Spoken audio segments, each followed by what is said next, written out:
नमस्कार दोस्तों, पीछे की क्लास में हमने 3.2 के 13 तक के क्वेश्चन किए थे। आज हम उसके आगे चलेंगे। चलिएगा देखते हैं क्वेश्चन नंबर 14 में आपको दिया हुआ गुणा ही है। दोनों पक्षों का गुणा करके आपको सिद्ध करना है कि बराबर आता है कि नहीं। चलिए तो 14 नंबर का एक क्वेश्चन कोई बता देते हैं, उसके बाद आप ऐसे ही करेंगे। गुणा तो आपको आता ही है। एक्सरसाइज है आपका एक्सरसाइज 3.2। ठीक, चलिएगा एक्सरसाइज 3.2 का 14 में पहला क्वेश्चन देखते हैं भाई। क्या दिया हुआ है कि आव्यूह है हमारा 5, 6, -1, 7। 5, 6, -1, 7 और इसके साथ गुणा है दूसरे आव्यूह किसका 2, 3, 1, 4। 2, 3, 1, 4 बराबर नहीं है। सिद्ध करना है आपको, बराबर नहीं है। क्या 2, 3, 1, 4 2, 3, 1, 4 2, 3, 1, 4 और दूसरा आव्यूह का गुणा इसमें किसका भाई 5, 6, -1, 7। 5, 6, -1, 7। ठीक ना, ऐसे ही सिद्ध कर देते हैं, ज़्यादा कुछ लिखते नहीं।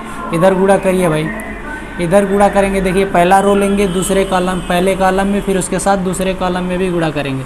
यहीं पे 5 का गुणा 2 में 10, बीच में प्लस का चिन्ह लगाएंगे। -1 का गुणा 3 में तो -3। ठीक ना, 5 का गुणा 1 में कितना 5, -1 का गुणा 4 में -4। ठीक, ऐसे ही अब दूसरे रो को पकड़ेंगे और सभी कॉलम के साथ गुणा। 6 का गुणा 2 में कितना 12, बीच में प्लस का चिन्ह। 7 का गुणा 3 में 7 त्रिके 21, फिर 6 का गुणा 1 में 6, बीच में प्लस का चिन्ह। 7 चौके 28। ठीक ना, बराबर नहीं है। क्या इधर भी देख लो भाई, दो पहले रो का गुणा पहले कॉलम में फिर दूसरे कॉलम में करना है। ठीक ना, यही ना करना है भाई। 2 का गुणा 5 में 10, बीच में प्लस का चिन्ह। 1 का गुणा 6 में 6 आ गया। अब 2 का गुणा -1 में -2, बीच में प्लस का चिन्ह। 1 का गुणा 7 में 7 आएगा। फिर 3 का गुणा 5 में करेंगे, दूसरे रो को पकड़ेंगे, सभी कॉलम के साथ गुणा ना। 3 का गुणा 5 में 15, बीच में प्लस का चिन्ह। 6 चौके 24। ठीक ना, ऐसे ही 3 का गुणा -1 में -3 आएगा। 4 का गुणा 7 में प्लस में 7 चौके 28 आएगा। देखिए सॉल्व करने पर क्या बराबर आता है या फिर नहीं। अगर जो दिया है वहीं सिद्ध करना है। कितना है, ये आएगा 7, ये आएगा हमारा 1, ये हो जाएगा 33, ये हो जाएगा 34।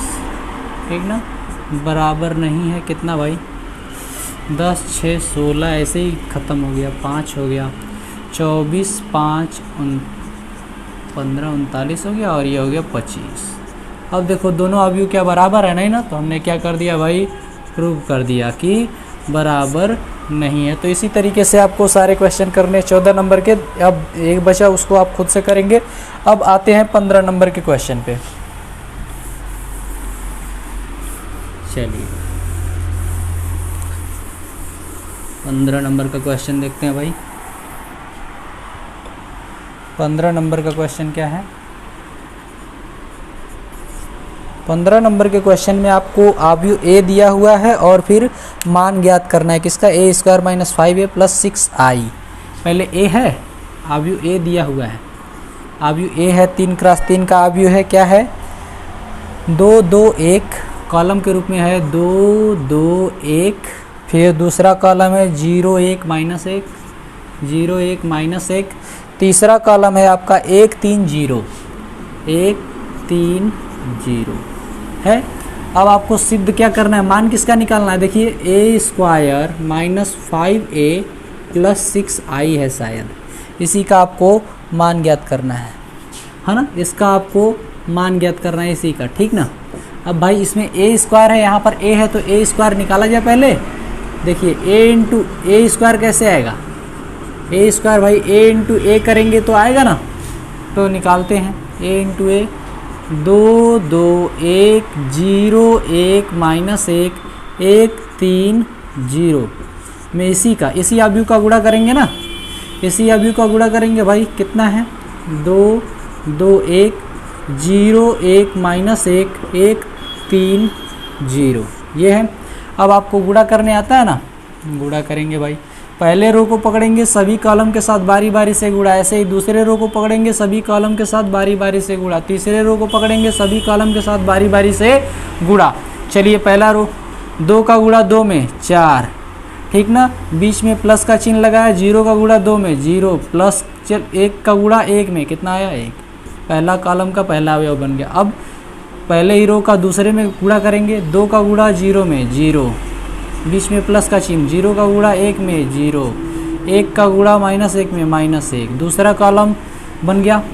अब फिर ऐसे ही 2 का गुणा 2 में, ठीक 2 आएगा, 0 का गुणा 3 में 0 आएगा, प्लस 1 का गुणा 0 में 0 आएगा, तीसरा भी बन गया। अब दूसरे वाले रो का गुणा सभी कॉलम के में बारी बारी से करेंगे, 2 का गुणा 2 में कितना आएगा 4, बीच में प्लस का चिन्ह, 1 का गुणा 2 में 1 का गुणा 2 में 2 आएगा, बीच में प्लस का चिन्ह, 3 का गुणा 1 में 3 आएगा, ठीक। ऐसे ही 2 का गुणा 0 में 0 आएगा, बीच में प्लस का चिन्ह, 1 का गुणा 1 में 1 आएगा, बीच में प्लस का चिन्ह, 3 का गुणा -1 में -3 आएगा, ठीक ना भाई। ऐसे ही 2 का गुणा 1 में 2 आएगा, बीच में प्लस का चिन्ह, 1 का गुणा 3 में 3 आएगा, बीच में प्लस का चिन्ह, 3 का गुणा 0 में 0 आएगा, ठीक ना भाई। चलिएगा अब तीसरे रो का गुणा करते हैं, 1 का गुणा 2 में 2 हो गया, बीच में प्लस का चिन्ह, -1 का गुणा 2 में -2 हो गया, और 0 का गुणा 1 में 0 हो गया। अब ऐसे ही 1 का गुणा 0 में 0 हो गया, -1 का गुणा 1 में -1 हो गया, बीच में प्लस का चिन्ह, 0 का गुणा -1 में 0 का गुणा -1 में 0 हो गया, ठीक। अब तीसरा 1 का गुणा 1 में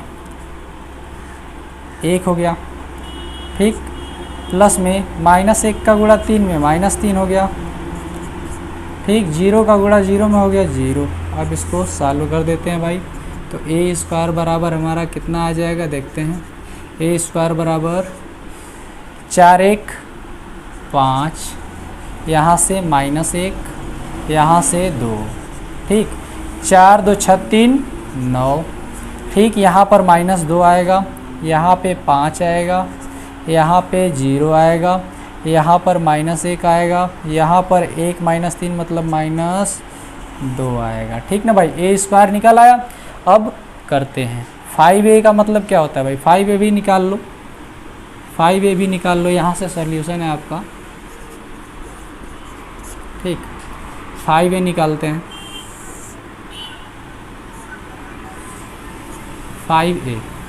5a का मतलब क्या भाई, 5 का ही गुणा होगा अवयव a में, तो 2 2 1 0 1 -1 1 3 0, ठीक ना भाई। गुणा कर दो, कितना आएगा, 5 को गुणा सभी अवयव में अंदर होगा, 5 दूना 10, 0 में गुणा होगा इतना ही आएगा, 5 हो जाएगा, 10 हो जाएगा, 5 15 5 -5 0, ये हो गया, ठीक ना। इसलिए अब क्या है, किसका मान निकालना है, a² - 5a प्लस में 6i बराबर 0, ठीक ना। a² की वैल्यू वहाँ से 5 9 0 -1 -2 -1 2 5 -2, ठीक, माइनस में 5a कितना है भाई 10 है, 0 5 10 5 15 10 5 15 और 5 -5 0, ठीक, प्लस में 6i, प्लस में 6i। देखिए ये 3 क्रॉस 3 का अवयव चल रहा है ना, तो जो i लिखा जाएगा वो भी कितने का होगा, 3 क्रॉस 3 का ही i लिखेंगे, i मतलब तत्समक अवयव, तो 1 0 0 0 0 1 0 0 1, विकर्ण क्या हो गया, सभी विकर्ण क्या होने चाहिए, 1 होने चाहिए, और बाकी सभी अवयव 0।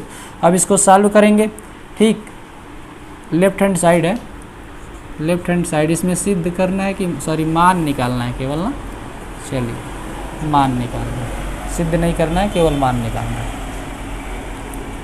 चलिएगा देखते हैं भाई अब क्या होगा। अब पहले इन दोनों को घटा दो, 5 में से 10 घटेगा -5, -1 में से 0 -1, 2 में से 5 घटेगा -3, 9 में से 10 घटेगा -1, -2 में से 5 घटेगा -7, 5 में से 15 घटेगा -10, 0 में से 5 घटेगा -5, -1 में से -5 घटेगा +4, -2 में से 0 घटेगा -2 और ये बच गया। इसका गुणा कर दो अंदर, 6 का गुणा सब में होगा भाई। तो देखिए सब 0 है, बस विकर्ण वाला अवयव 6 हो जाएगा और बाकी सभी के सभी 0। अब जोड़ने तो आता है ना भाई, दो अवयवों को जोड़ दीजिए। कितना आएगा? -5 में 6 जोड़ेंगे 1, ये हो गया -1, ये हो गया -3, ये हो गया -1 -1, यहाँ पर भी हो गया और यहाँ पर -10 हो गया, यहाँ पर प्लस में 4 हो गया और यहाँ पर हो गया 0, ये भी +4, ये भी +4 और ये 0 है, ये 0 है, 0 मतलब यहाँ पर -5 आ गया। ये आपका आंसर, ठीक ना। तो इस तरीके से 15 नंबर का क्वेश्चन आपका सॉल्व हो गया। अब देखिएगा 16 नंबर में सिद्ध करना है, मान निकालेंगे, है ना। 16 नंबर भी एकदम ऐसे ही सॉल्व करना है, ठीक। अब देख लेते हैं थोड़ा सा, देखिएगा 15 नंबर ये हो गया, a² निकाला ना, a² निकाला। अब 16 नंबर में कहता है कि भाई सिद्ध करना है a³ - 6a² + 7a + 2i। पहले a² निकालेंगे 16 नंबर के क्वेश्चन में। चलिएगा बताते हैं आपको। देखिए ये सब क्वेश्चन आप थोड़ा खुद से भी करेंगे, सारे के सारे अगर क्वेश्चन बता दिया जाएगा तो भाई आप लगाएंगे क्या, अपने से भी तो कुछ लगाएंगे। चलिएगा अगर आप खुद से भी कुछ क्वेश्चन लगाएंगे तो ज़्यादा अच्छा रहेगा, ठीक ना भाई। चलिएगा देखिए 16 नंबर के क्वेश्चन में आपको आव्यूह ए दिया हुआ है। 16 नंबर के क्वेश्चन में आपको आव्यूह दे रखा है ना। एक आव्यूह हम बताएंगे बस थोड़ा सा और आप खुद से सॉल्व करेंगे, ठीक।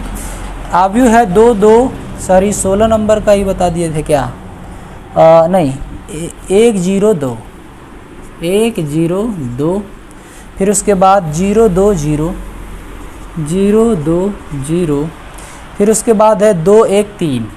ये हमारा आव्यूह दिया हुआ है ना। और सिद्ध क्या करना है भाई, सिद्ध करना है a³ माइनस में 6a² माइनस में 6a² + 7a प्लस में 2i। कितना? 2i बराबर 0 लाना है भाई, बराबर 0 लाना है, ये आपको सिद्ध करना है। तो इस वाले पार्ट का हम अगर मान निकाल और हमें क्या मिल जाए, एक आव्यूह मिल जाए क्या, 0 0 0, जिसके सभी अवयव क्या हों, 0 0 0 हों, है ना।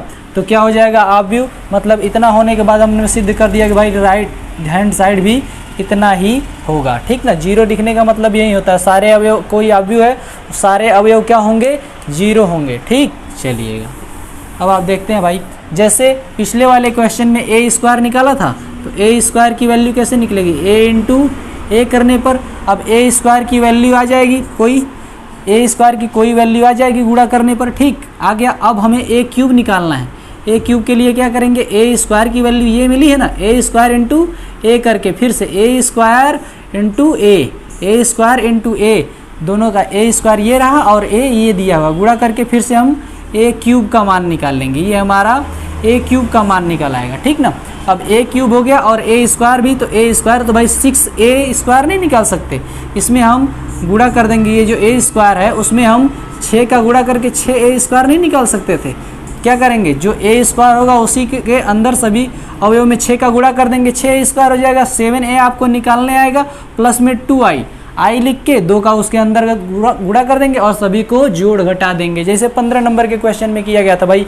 आपको a² तक का दिया था, a³ कैसे निकालना है वो बता दिया। अब इसी में सबका मान रख दीजिएगा, मान रख के क्या करेंगे, सॉल्व करेंगे। तो हमें 0 लाना है ना, 0 लाने का मतलब क्या, जो आव्यूह हमें मिलेगी इस पूरा सॉल्व करने पर वो सभी अवयव उसके क्या होंगे, 0 होंगे, ठीक ना। तो हमारा सिद्ध हो जाएगा भाई 16 नंबर का क्वेश्चन, उसको आप खुद से करेंगे। चलिए एकदम सिंपल है, आप खुद से करेंगे एक बार तभी आएगा, है ना। चलिए 16 नंबर हो गया। अब आते हैं आपका 17 नंबर का क्वेश्चन। 17 नंबर में आपको k का मान ज्ञात करना है, एकदम वैसे ही है और कुछ है नहीं। बताएं कि नहीं, चलिए बता दे रहे हैं।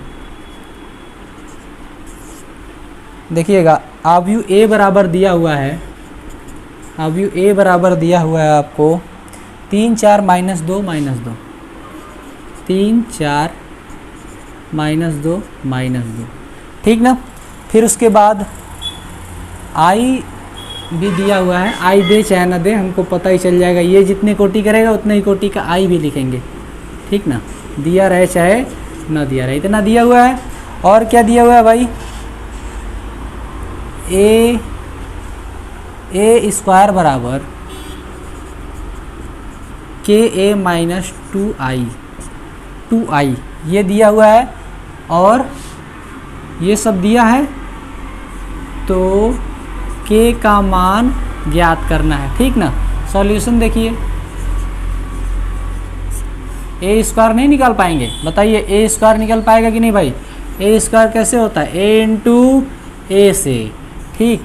आपका ये रहा 3 4 -2 ठीक ना। फिर इसी का गुणा करना है, 3 4 -2 -2 ठीक ना। गुणा कर दो भाई, पहले रो को पढ़ो, 3 त्रिके 9, बीच में प्लस का चिन्ह, माइनस में 8, -2 का गुणा 4 में करेंगे, इतना हो जाएगा ना।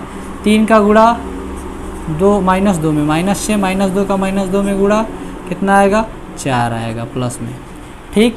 अब 4 का गुणा 3 में 12, -2 का गुणा 4 में -8, ठीक। और ये 4 का गुणा -2 में -8, -2 का गुणा -2 में प्लस में 4। सॉल्व कर दो भाई, ए स्क्वायर की वैल्यू आ गई आपकी कितनी, ए स्क्वायर देखिए 1 हो गया यहाँ पर हो गया 4, यहाँ पर हो गया -2, और यहाँ पर हो गया -4, यहाँ पर हो गया आपका -4। अब इसी में मान रख देते हैं, ठीक। क्या है, ए स्क्वायर बराबर के ए माइनस 2i है ना। देखिए ए स्क्वायर की वैल्यू आपको पता है, 1 4 -2 -4, ठीक ना भाई। के लिखो, आव्यू ए क्या है आपका, आव्यू ए है 3 4 -2 -2 और प्लस में 2i ये कितने कोटि का आव्यू, 2 का है ना, तो यहाँ पर 2 कोटि का ही i लिखा जाएगा। ये क्वेश्चन में दिया रहे चाहे ना दिया रहे, ऐसे ही लिखेंगे, ठीक ना। यहाँ पर माइनस है, चलिए माइनस दिया हुआ है ना भाई, देख लेते हैं। -2i है, इसको सॉल्व करिए, ये तो इधर रहेगा ही, 1 4 -2 -4, ठीक। इसका गुणा हुआ अंदर, ये सभी के सभी 3 के हो गए, -2 के हो गया, 4 के हो गया, और ये माइनस में 2 के, फिर माइनस इसका भी गुणा करो, ये हो गया 2 0 0 2, ठीक।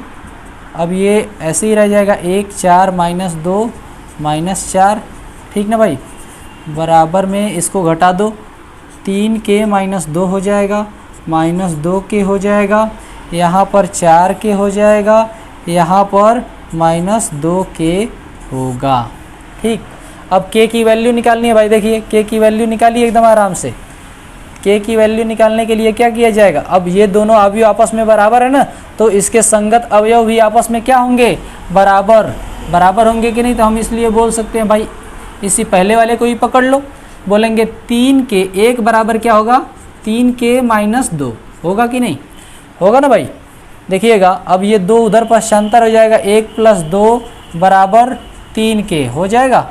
अब देखो यहाँ पर सॉल्व कर देते हैं, ये 3 हो जाएगा, 3 बराबर 3 के, तो भाई के बराबर कितना निकल के आएगा, 1 आपका आंसर हो गया, ठीक ना। देखिएगा अगर इस ऐसे न्यूमेरिकल में आपका कैलकुलेशन ज़्यादा ध्यान देना है, अगर कैलकुलेशन सही होता है तो आंसर सही आएगा, नहीं तो भाई गलत ना। तो कैलकुलेशन सही करिएगा, ज़्यादा से ज़्यादा मैथ की प्रैक्टिस करिए। चलिएगा बहुत अच्छा, 17 नंबर हो गया। अब 18 नंबर पे आते हैं।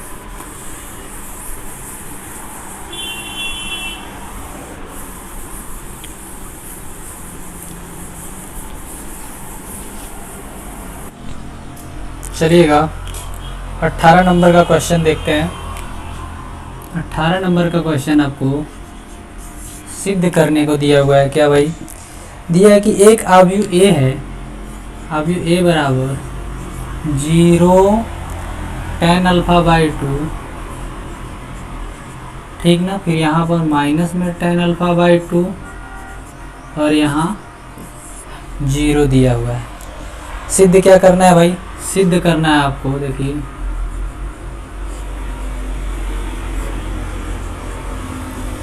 सिद्ध करना है i प्लस ए बराबर i माइनस ए, और अभी दिया हुआ है आपको cos alpha sine alpha, cos alpha sine alpha minus में साइन अल्फा कॉस अल्फा। ठीक ना भाई, यही सिद्ध करना है। चलिए सॉल्यूशन देखते हैं, चलिए सॉल्यूशन देखते हैं भाई।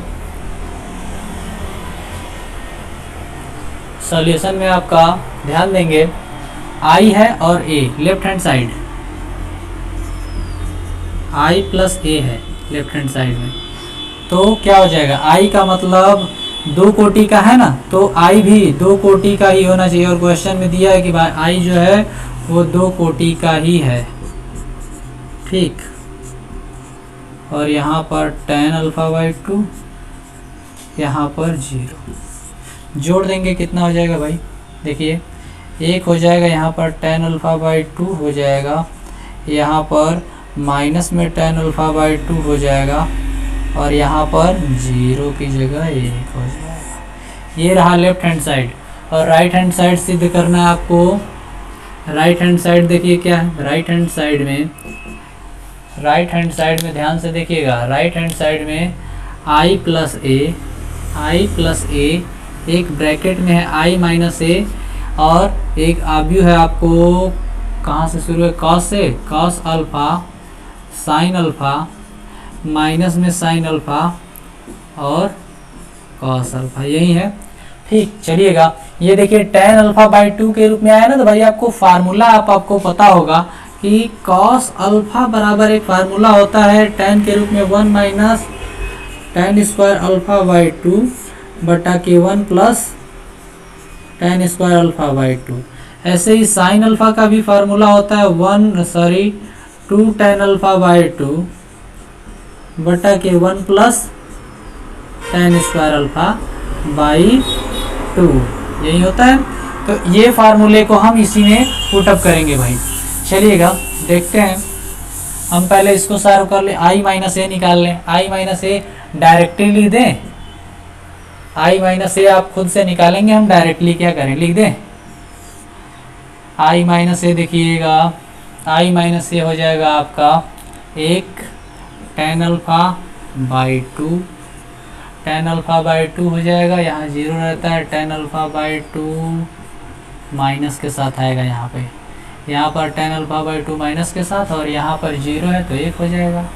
इतना हो जाएगा, i माइनस ए निकल के आएगा। और अब हमारे पास क्या है, cos अल्फा। cos अल्फा की जगह हम क्या लिख सकते हैं, 1 minus tan square alpha by 2 बटा के 1 plus tan square alpha by 2, ठीक।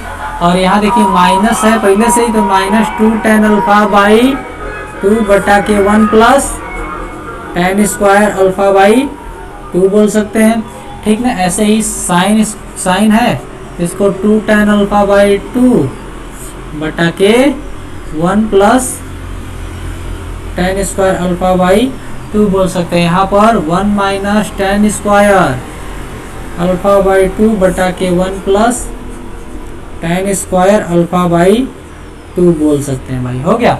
अब गुणा करने आता ही होगा।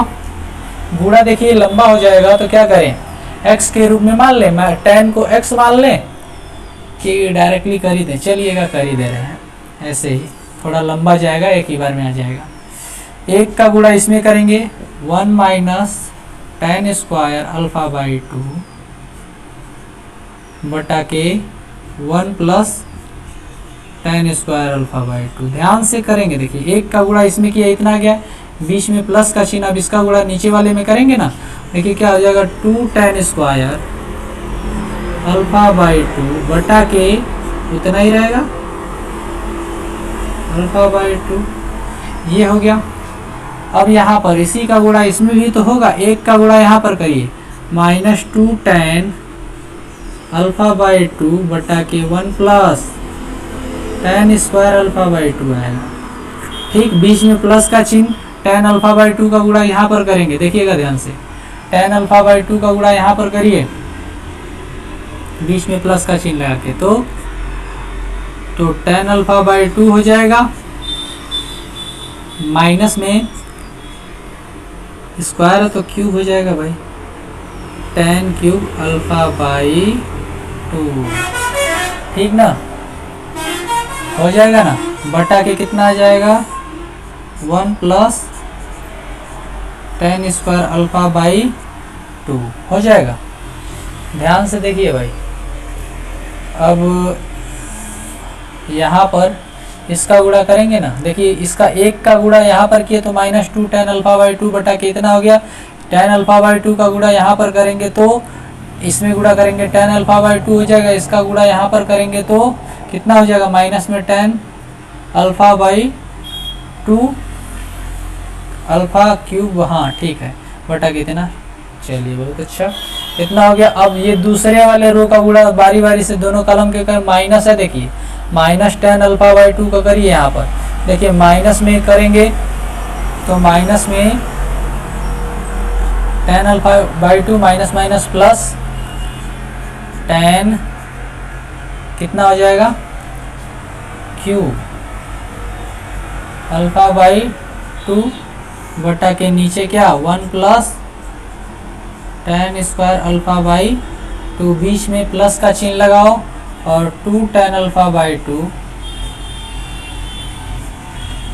बटा के 1 प्लस tan अल्फा बाई 2, ठीक ना। अब ऐसे ही इसमें गुणा करिए तो माइनस माइनस प्लस हो जाएगा, तो लिखेंगे 2 tan स्क्वायर अल्फा बाई 2 बटा के 1 plus tan square alpha by 2, ठीक ना, बीच में प्लस का चिन्ह, एक का गुणा करेंगे तो देखिए 1 minus tan square alpha by 2 बटा के 1 plus tan square alpha by 2 हो जाएगा, इतना हो गया। अब चलेगा, इसी को ध्यान में देंगे, ये देखिए लेफ्ट हैंड साइड अपना देख लीजिए, इसको हटाने वाले हैं हम, लेफ्ट हैंड साइड को हटा करके देखिएगा ध्यान से,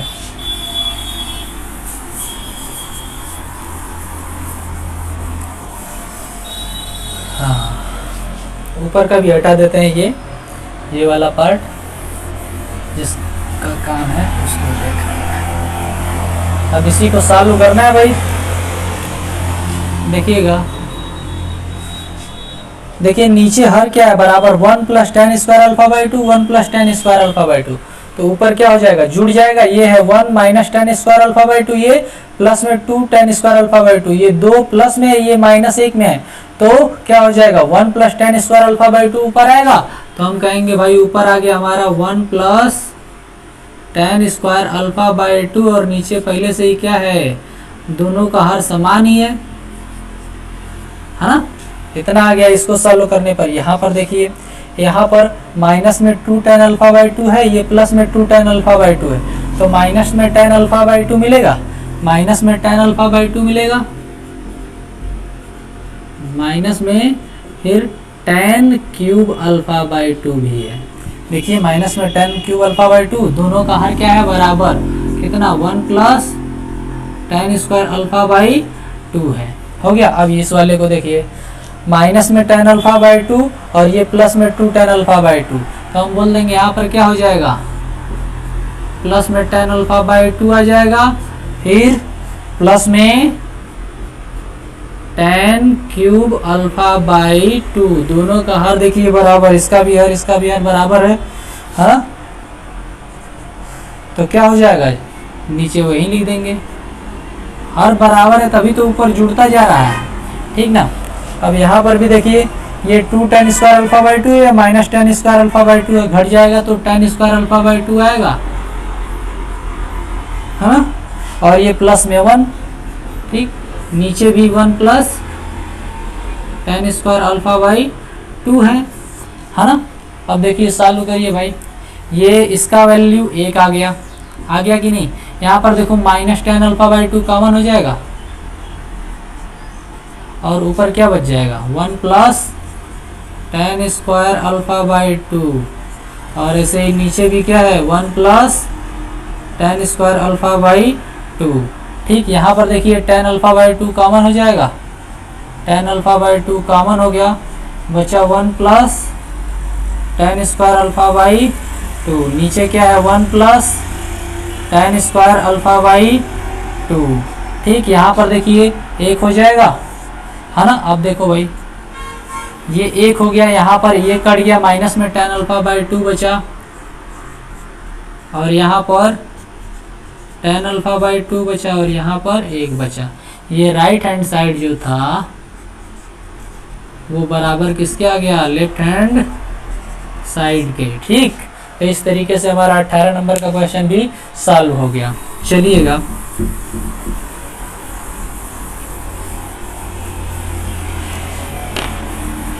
अब आते हैं 19 नंबर के क्वेश्चन पे।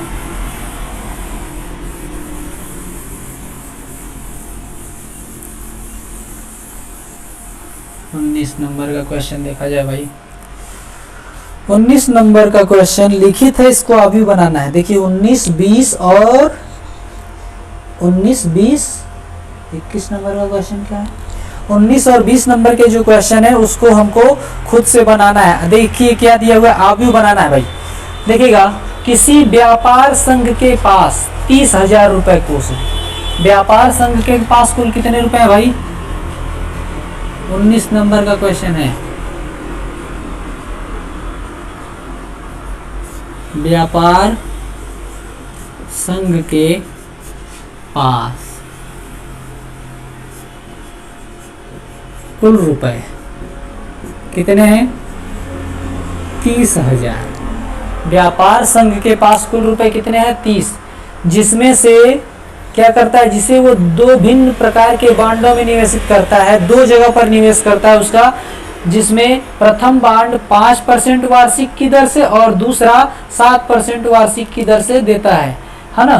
तो कहता है भाई कि आव्यूह गुणन के प्रयोग द्वारा यह निर्धारित कीजिए कि 30,000 के कोष को 2 प्रकार के बांडों में निवेश करने के लिए किस प्रकार बांटे, जिससे व्यापार संघ को प्राप्त कुल वार्षिक ब्याज एक बार 1800 प्राप्त हो और दूसरी बार 2000 प्राप्त हो। जो ब्याज प्राप्त हो वो कितना, 1800 और 2000 प्राप्त हो। भाई देखिए कहता है कि जो कुल रुपया है वो 30,000, इसको 2 भागों में बांटता है ना। एक भाग के पैसे को, जो पहला भाग है पैसे का, ये 30,000 का जो पहला भाग है इसको 2 भागों में बांट देता है ना।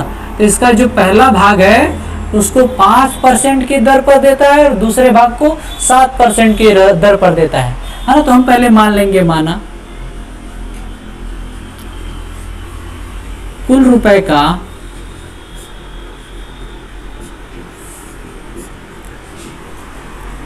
5%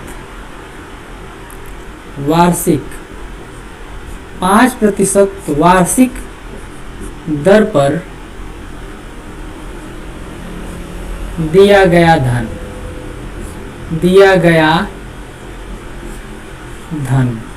या रुपया 5% पर मान लिया भाई x रुपए देता है, कितना x। तो इसलिए बताओ भाई 30,000 का x रुपया दे दिया 5% पर, तो इसलिए 7%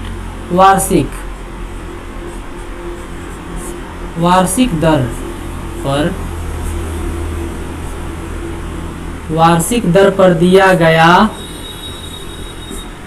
धन कितना हो जाएगा, 30,000 में से x दे दिया कितना 5% पर, तो अब कितना बचा 30,000 माइनस में x रुपया बचा कि नहीं, है ना, बच गया।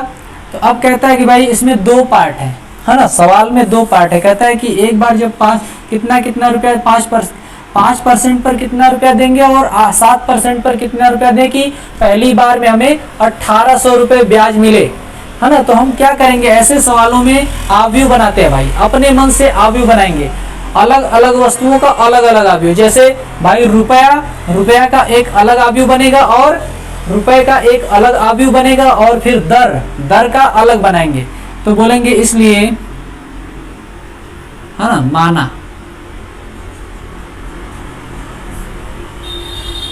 ए आव्यूह ए बराबर, चलो आव्यूह लिख देते हैं भाई, आव्यूह ए बराबर, जो आव्यूह ए है उसको मान लेते हैं रुपए वाला है भाई, रुपए वाला। अपने मन से चाहे कॉलम के रूप में बनाओ चाहे रो के रूप में एक आव्यूह बना देंगे, ठीक ना भाई। अब देखिएगा, एक आव्यूह बनाते हैं जिसमें पहला धन कितना है, x रुपए है, और दूसरा वाला 30,000 माइनस x है, ठीक ना। ये आव्यूह बन गया। ये जो आव्यूह बना इसमें एक ही कॉलम, एक ही रो दिख रहा है और 2 कॉलम दिख रहा है ना। तो ये क्या था, रुपए वाला है ना भाई, रुपए वाला है, ये धन वाला आव्यूह है, धन वाला आव्यूह है। अब ये आव्यूह कॉलम के रूप में भी बन सकता था, इसको हम अपने मन से कॉलम के रूप में चाहे रो के रूप में लिख सकते हैं। तो पहला भाई अगर हमने इसको किसके रूप में बना दिया, रो के रूप में, है ना। ये आव्यूह जो है धन वाला है, ठीक। तो अब आव्यूह बी मान लेंगे किसका, दर वाला। ये देखिए इसकी कोटि कितनी है, 1 गुणे 2 की है, 1 गुणे 2 की है। तो जो अगला बने, है ना, जो भाई अब ए और बी, देखिएगा ध्यान से सुनेंगे बात को। अब ये आव्यूह जो ए है इसको रो के रूप में भी बना सकते हैं, या इसी आव्यूह को बोल सकते हैं ए बराबर कॉलम के रूप में भी लिख सकते थे, x और 30,000 माइनस x, ठीक ना, ये भी बन सकता था, है ना। अब यहाँ पर धन लिख देंगे, ठीक हो गया। या फिर इस तरीके से बनाएंगे या इस तरीके से, जैसे मन करे वैसे बना सकते हैं आप आव्यूह, ठीक। अब देखिएगा ये किस कोटि का हो गया, 2 गुणे 1 कोटि का हो गया कि नहीं। धन वाला जो है आव्यूह इस तरीके से बन सकता है। इसी तरीके से अब आपका क्या आ गया, दर वाला। दर एक देखिए 5% पर दिया हुआ है, तो 5% का मतलब होता है 5%। इसको प्रतिशत में नहीं लिखते हैं, इसको हम क्या बदल देंगे, बटा में बदल देंगे। देखिएगा सुनेंगे ध्यान से, 5% और दूसरा 7%, यही ना है भाई, 5% और 7%। ये जो बना आव्यूह इसको इस तरीके से है, ये आव्यूह है तो इसकी कोटि क्या हो सकती है, ये है 2 गुणे 1 की।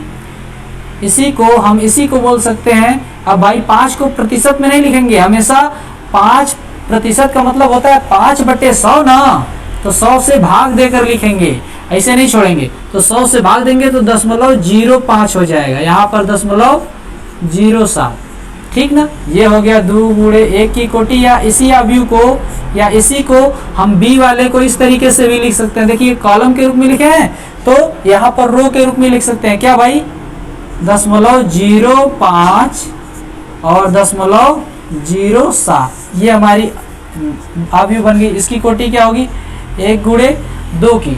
अब या इस तरीके से आव्यूह ए को इस तरीके से रो के रूप में बना सकते हैं या कॉलम के रूप में, ऐसे ही आव्यूह बी को भी रो के रूप में या कॉलम के रूप में बना सकते हैं, जैसे मन करे वैसे बना सकते हैं। बन गया, ठीक। सुनिएगा अब क्या करेंगे, अब इसमें से कोई एक ही पार्ट बनाते हैं, या फिर ये वाला चाहे ये वाला, हम आपको दोनों बता दे रहे हैं, जो आपको मन में आएगा वो करिएगा, ठीक है ना। इतना हो गया। अगर नहीं समझ में आ रहा है तो अब हटा करके हम बता देते हैं कि देखिएगा सुनेंगे, ये आव्यूह अगर ये वाला आव्यूह लेते हैं, आव्यूह ए को ए वाला लेते हैं, ये वाला, तो कहेंगे ये 1 गुणे 2 का है ना, तो गुणा करने पर हमें लाना है भाई, आव्यूह के गुणन विधि द्वारा हमें लाना है ब्याज, ठीक ना। आव्यूह के गुणन विधि द्वारा हमें ब्याज लाना है। तो उसमें पहला दिया हुआ कितना ब्याज आ रहा है भाई, 1800। देखिए पहला ब्याज हमें कितना मिल रहा है, 1800 ब्याज मिल रहा है। कितना ब्याज, तो इसको भी एक आव्यूह बना देंगे। ये 1800 ब्याज मिल रहा है कैसे, a इंटू बी से, a इंटू बी से मिल रहा है। कैसे, a इंटू बी से हमारा क्या मिल रहा है, 1800 ब्याज मिल रहा है ना। तो अगर हमारा भाई बताओ ये 1800 रुपए ऐसे ही रहेगा ना ब्याज, तो मूलधन ब्याज कैसे निकलता है, दर गुणे समय, समय 1 वर्ष का है, और मूलधन हमारा यहाँ पर है, ये वाला धन, ये पैसा यही है ना, और दर यहाँ पर मूलधन गुणे दर गुणे समय बटा के 100 का मतलब बटा 100 हो ही गया। ये 0.05 0.07 तभी तो आया है। तो क्या करेंगे, आव्यूह ए बराबर कितना होगा हमारा, आव्यूह ए देखिएगा, अगर ये वाला लिखते हैं हम, चलो आव्यूह अगर ये वाला लिखते हैं 30,000 माइनस x, तो ये इसकी कोटि कितनी होती है, 1 गुणे 2 है। तो अब भाई गुणा कब तभी होगा जब बीच वाला बराबर होगा ना, तो बीच वाला मतलब अब जो नई आव्यूह लिखेंगे उसकी कोटि 2 से शुरू होनी चाहिए, 2 से। तो 2 देखिए कौन सा शुरू होता है, ये वाला ना, तो इसको इसका वाला रो लिखेंगे, दूसरे वाले का कॉलम के रूप में लिखेंगे 0.05 बट्टा और क्या है 0.07। अब इसको सॉल्व करेंगे। अब कहेंगे भाई इधर 1800 है, 1800 देखिए एक ही रो एक ही कॉलम है, तो बराबर में x का गुणा 0.05 में 0.05 x हो जाएगा, बीच में प्लस का चिन्ह, ठीक ना। इसका गुणा यहाँ पर करेंगे तो देखिए 0.07 माइनस में आ जाएगा, गुणा कर देते हैं डायरेक्ट, 0.07 माइनस में ही आएगा ना, नहीं प्लस में। अरे ध्यान से देखें, x का गुणा यहाँ किए 0.05 x हो गया, है ना। फिर उसके बाद 7% वाला है, 7%, हाँ ठीक है, 7% वाला है तो माइनस में अब गुणा करेंगे तो माइनस में 0.07 और इतना प्लस में कितना हो जाएगा, गुणा होगा 7 त्रिक के 21, 2 0 हटा दो तो 2 0 बच गया, इतना हो गया। अब देखो ये एक ही पूरा बन गया, एक अवयव यहाँ पर है, एक अवयव यहाँ पर है, ठीक ना। तो अब क्या हम ऐसे लिख सकते हैं 1800 बराबर, इसको चालू करेंगे तो माइनस में 0.02 आएगा और प्लस में 2100 आएगा ना भाई। अब इसको उठा करके इधर लाओ तो ये प्लस में हो जाएगा 0.02 और 2100 इधर है, इसको भी इधर लेके आओ, 1800 हो जाएगा कि नहीं, है ना। अब ये दशमलव यहाँ पर x भी है, बीच में प्लस का चिन्ह, 0.02x बराबर ये कितना हो जाएगा 300। अब 2x बराबर 300 बटा के 0.02, तो x बराबर देखिए कितना हो जाएगा 15,000 आ जाएगा, क्या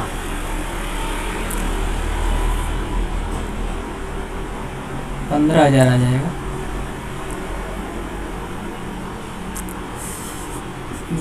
सौ का गुणा ऊपर और 100 का गुणा नीचे, आपको भी तो समझ में आना चाहिए। देखिए 0.2 है, दशमलव हटाने के लिए 100 का गुणा ऊपर 100 का गुणा नीचे, ये हो गया ऊपर हो गया 30,000 बटा के 2, x बराबर कितना आया भाई 15,000। तो पहला भाग जो 5% वार्षिक की दर से दिया गया था वो x 15,000 था, है ना, 5% पर दिया गया था, है ना, 5% पर इतना, इसलिए 7% पर दिया गया धन, 7% पर जो धन दिया गया 30,000 में से 15,000 घटाएंगे कितना आएगा 15,000 रुपए। ये आ गया आपका पहले का आंसर, ठीक ना। ऐसे ही अब दूसरा वाला यही काम करेंगे, एकदम सिंपल। बस क्या करेंगे, अब दूसरे वाले में 2,000 ब्याज है ना, तो यहाँ पर 1800 की जगह 2,000 कर दीजिएगा, ठीक ना भाई, समझ में आ रही है बात। तो इस तरीके से आपका 19 नंबर का क्वेश्चन खत्म हो गया। चलिएगा ध्यान से फिर से एक बार देख लेंगे।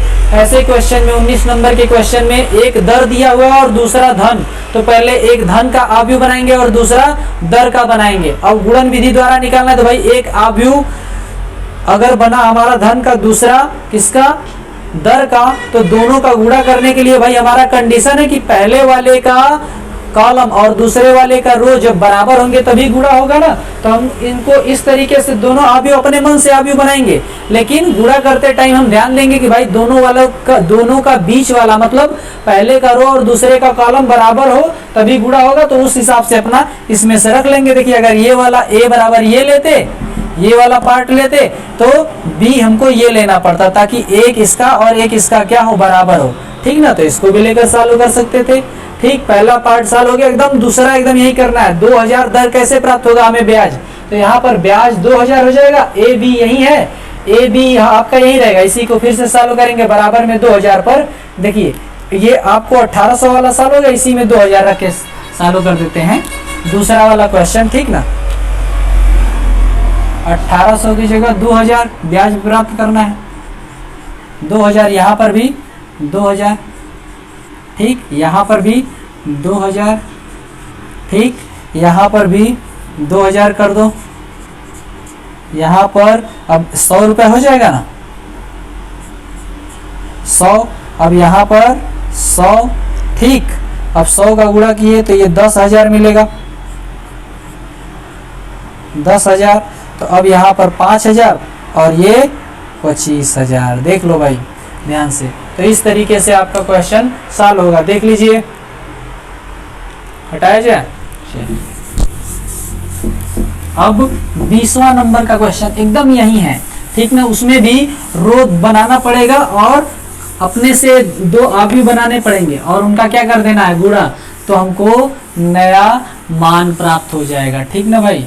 चलिएगा देखते हैं 20वां नंबर का क्वेश्चन है आपका कि किसी स्कूल की पुस्तकों की दुकान में 10 दर्जन रसायन विज्ञान कितना है 10, 8 दर्जन भौतिक विज्ञान, 10 दर्जन अर्थशास्त्र है। पुस्तकों का एक अवयव बनाएंगे और दूसरा उनके मूल्यों का अवयव बनाएंगे और उनका गुणा कर देंगे भाई, है ना। उनका गुणा कर देंगे तो क्या ज्ञात करना है, अवयव बीजगणित प्रयोग द्वारा ज्ञात कीजिए कि सभी पुस्तकों को बेचने से दुकान को कितनी धनराशि प्राप्त होगी। दोनों का गुणा करने पर जो मिलेगा वही हमारा धनराशि होगा। देखिएगा पहला दिया हुआ है दुकान में 10 दर्जन, 20वां क्वेश्चन है ये, 10 दर्जन रसायन विज्ञान की पुस्तकें, सीधे अवयव बनाते हैं ना, अवयव माना पुस्तक वाली अवयव,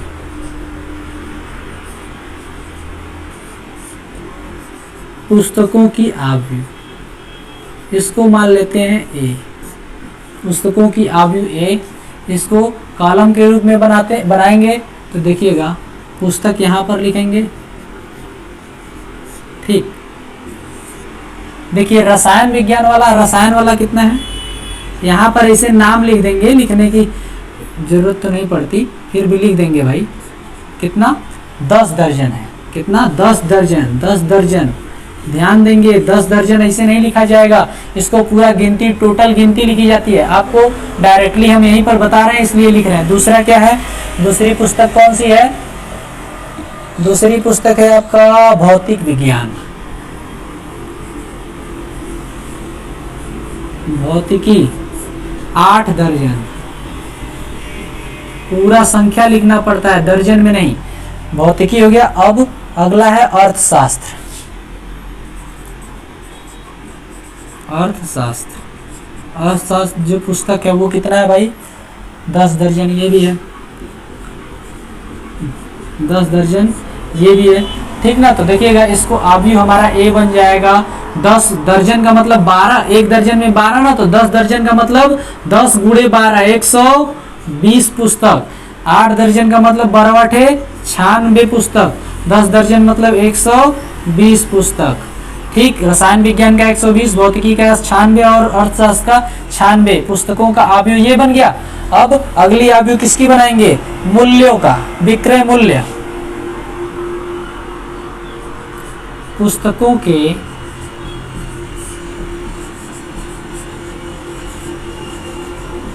विक्रय मूल्य, पुस्तकों के विक्रय मूल्य का अवयव बी, पुस्तकों के विक्रय मूल्य का अवयव बी। इसको अगर देखिए ये कितने कोटि के बना अवयव, 3x1 का ना, तो अब a गुणे b करना होता है, तो जो अवयव बनाएंगे उसमें एक ही रो होना चाहिए क्योंकि बीच वाला बराबर होना चाहिए। तो इसको किस रूप में बना देंगे भाई, रो के रूप में। तो क्या करेंगे देखिएगा, इन पुस्तकों के विक्रय मूल्य क्रमशः 80 रुपए, 60 रुपए तथा 40 रुपए प्रति पुस्तक है। 80 रुपए, 60 रुपए और 40 रुपए। देखिए रसायन विज्ञान की जो किताब है वो 80 रुपए का एक मिलता है, कितना 80 रुपए का एक, 80 रुपए का एक मिल रहा है। और कितने किताब है भाई 120। चलिए 80 रुपए का एक मिला, 80 रुपए का एक मूल्य प्रति पुस्तक, ठीक ना, मूल्य प्रति पुस्तक है ये। 80 रुपए का रसायन विज्ञान मिला और 60 रुपए का भौतिकी है और 40 रुपए का अर्थशास्त्र, एक किताब 40 रुपए। क्या है ये, मूल्य प्रति पुस्तक, मूल्य प्रति पुस्तक। ये जो अवयव बनी ये क्या है, मूल्य प्रति पुस्तक। प्रति पुस्तक का मतलब एक पुस्तक का दाम 80 रुपए, 80, एक रसायन विज्ञान की किताब का दाम 80 रुपए, ठीक ना। और भौतिकी का 60 रुपए और अर्थशास्त्र का 40। ये जो अवयव बनी इसकी कोटि 1 गुणे 3 ना। इसी अवयव को इस रूप में भी हम बना सकते थे, इसी अवयव को इस रूप में भी बना सकते थे। हमारा मन जैसे मन करेगा वैसे बना सकते हैं। 120, 96 और 120 रो के रूप में भी। तो इसकी कोटि कितनी हो जाती है, 1x 3 की। इसी अवयव को हम इस तरीके से भी बना सकते थे, किसे, कॉलम के रूप में। तो हम बोल देते भाई b बराबर हमारा क्या बनता, b बराबर हमारा 80, 60 और 40। हमारे ऊपर है कि हम कैसे बनाते हैं, ठीक ना। इतना कर लेते, फिर उसके बाद a इंटू बी निकालना है। अब हम अगर ये वाला a ले रहे हैं तो भाई b कौन सा लेंगे कि गुणा हो। एक यहाँ दिख रहा है तो एक इसमें भी दिख रहा है ना, तो अगर ये वाला a लेते तो b ये वाला, अगर ये वाला a लेते तो b ये वाला, क्योंकि इसकी कोटि 3 क्रॉस 1 की है भाई, ठीक ना, समझ गए। तो अब क्या बोल रहा है भाई, इसलिए कुल विक्रय मूल्य निकालना है ना। कुल कितनी राशि प्राप्त होगी, तो कुल विक्रय मूल्य ना, कुल प्राप्त राशि बराबर क्या होता है। अच्छा बताओ, पुस्तकों की संख्या है ना, पुस्तकों की संख्या गुणे ये क्या है, पुस्तकों की संख्या ये ना, तो पुस्तकों की संख्या गुणे क्या, मूल्य, हाँ, एक पुस्तक का मूल्य, तभी ना कुल धनराशि मिलेगी। तो बोलेंगे यहाँ पर a इंटू बी, पुस्तकों की संख्या a प्रदर्शित कर रहा है और मूल्य कौन प्रदर्शित कर रहा है, b। तो a इंटू बी का मतलब a कौन सा, कॉलम वाला ले रहे हैं, 120, 96 और 120। तो अब b कौन सा लेंगे, रो वाला, ठीक, 80, 60, 40। कॉलम और रो वाला अपने मनवा नहीं कि ये कॉलम तो ये वाला रो लें, हम देखेंगे कि गुणा किसका हो रहा है। देखो इसकी कोटि 3 गुणे 1 की है और इसकी कोटि 1 गुणे 3, तो देखेंगे कि 3 गुणे 1 गुणे 3 करने पर ये बीच वाला बराबर आ रहा है ना, इसलिए a इंटू बी किया गया है। समझ में आ रही है बात। अगर इस वाले को लेते 1 गुणे 3 तो इसको थोड़ी ना लेते, देखो 1 गुणे 3 लिखते तो बीच वाला बराबर आएगा नहीं, लेकिन इसको लेंगे तब होगा 3 गुणे 1, तब इस तरीके से आपको करना पड़ता। समझ में आ रही है बात। चलिए तो इसको गुणा कर दीजिए भाई, गुणा करेंगे, पहला वाला कॉलम पकड़ेंगे, सभी के साथ गुणा, सभी के साथ पहले वाला कॉलम को पकड़ेंगे, पहले वाले के साथ गुणा, पहले वाले रो को पकड़ेंगे, सभी के साथ गुणा होगा ना कि नहीं, कर दीजिए। पहला रो है 120 गुणे 80, हो गया, चलिएगा खत्म काम। अब दूसरा वाला, बीच में प्लस का चिन्ह लगाएं, सही तो है ना, a इंटू बी। पहला रो पकड़ेंगे, सभी कॉलम के साथ बारी बारी से गुणा करते हैं, 120 हो गया, फिर इसके साथ गुणा करेंगे, 120 गुणे 60 हो जाएगा, फिर प्लस, फिर क्या, इसका गुणा यहाँ पर करेंगे, आगे पीछे हो गया, ताकि एक ही में बन जाए। कैसे करें, ये तो अलग अलग बन जाएगा, ये पहला रो बन जाएगा, दूसरा एक ही रो में लिखना पड़ेगा, क्योंकि मूल्य हमें एक ही प्राप्त होगा ना भाई।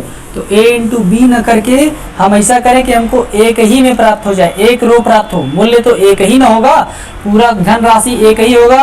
तो कैसे मिलेगा वो देखिएगा, एक को किनारे पर रखिएगा, 1 गुणे 3 गुणे 3 गुणे 1 करेंगे तो ये बीच वाला बराबर हो जाएगा, और जो नई आयु मिलेगी हमको वो एक कोटि की मिलेगी। तो हमेशा इसी कोटि का मिलना चाहिए, तभी जाके सही रहेगा। तो कैसे मिलेगा, 1 गुणे 3, 1 गुणे 3, देखिए अगर b 1 गुणे 3 ये वाला लेंगे, a इंटू बी है ना, तो a कौन सा लेंगे, 120, 96 और 120, ठीक। और जो b लेंगे वो कौन सा लेंगे भाई, अब ये कॉलम वाला लेंगे, कौन सा, ये वाला, 80, 60 और 40।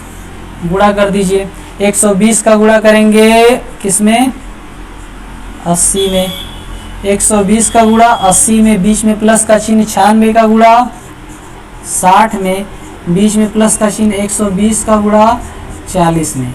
अब इसको सालों कर दीजिए, सालों कर देंगे, जो प्राप्त होगा मान वही हमारा कुल धनराशि होगी भाई, कुल धनराशि होगी, हाँ। तो क्या हो गया, ये 12 8 96 इतना, प्लस में 6 6 का 36, 9 6 का 54, 54 3 57, बीच में प्लस का चिन्ह, 12 4 48 इतना, 4800 हो गया।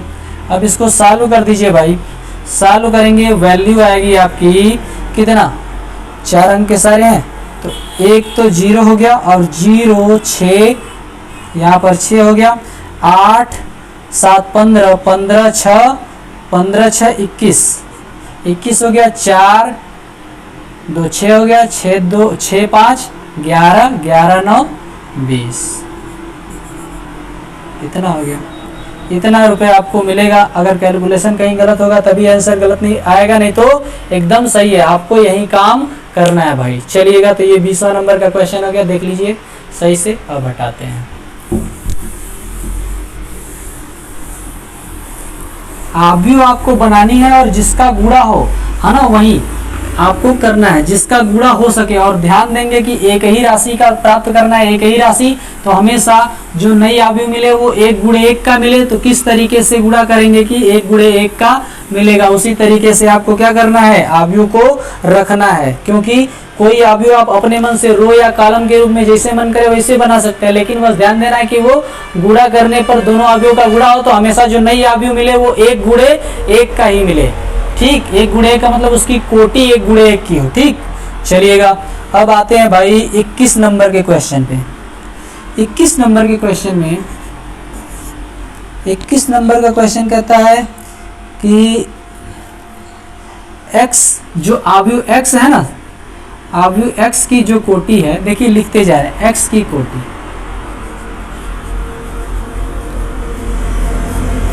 x की कोटि 2 क्रॉस n,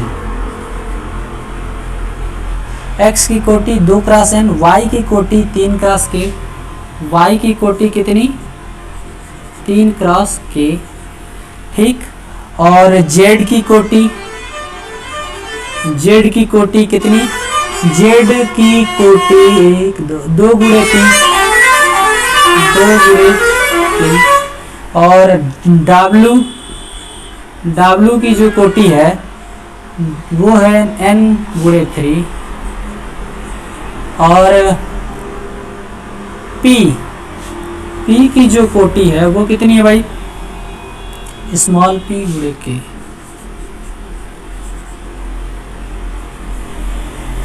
ठीक, यही इतना दिया हुआ है।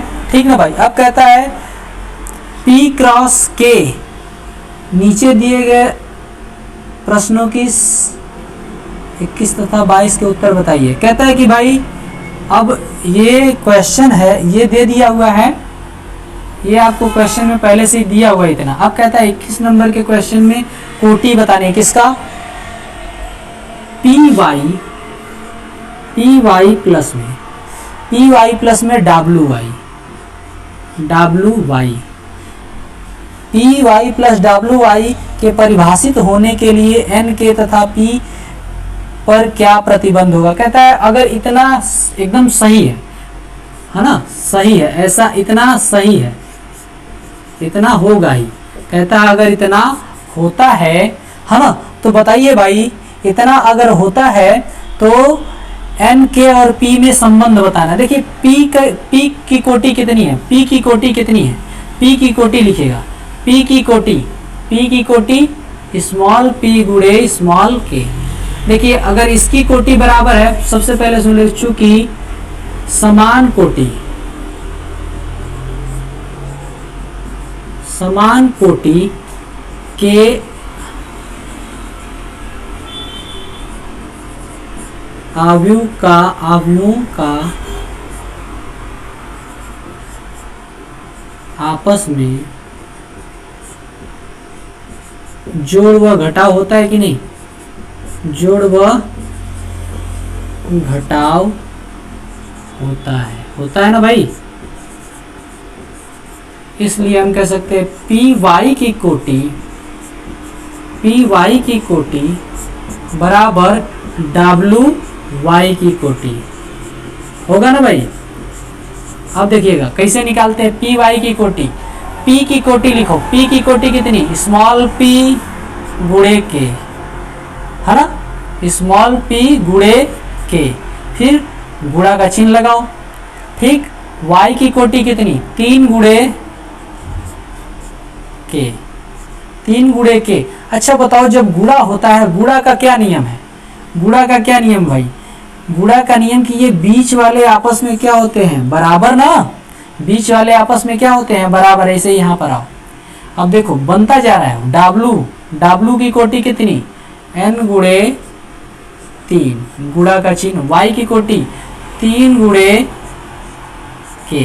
अब देखो बराबर वाला बराबर में होता है भाई, बीच वाला क्या होता है, बराबर। तो हम कह सकते हैं यहाँ से गुणा तभी होता है जब क्या हो, पहले वाले का कॉलम और दूसरे वाले का रो बराबर हो। तो हम कह सकते हैं इसलिए k बराबर 3 मिला यहाँ से, है ना, यहाँ से 3 बराबर ये, तो इसका मतलब ये p क्रॉस k, तो p बराबर हमें n भी मिला, p बराबर n मिला। क्या मिला, p बराबर n मिला, p बराबर n मिला, और k है तो k बराबर k रहेगा ही ना।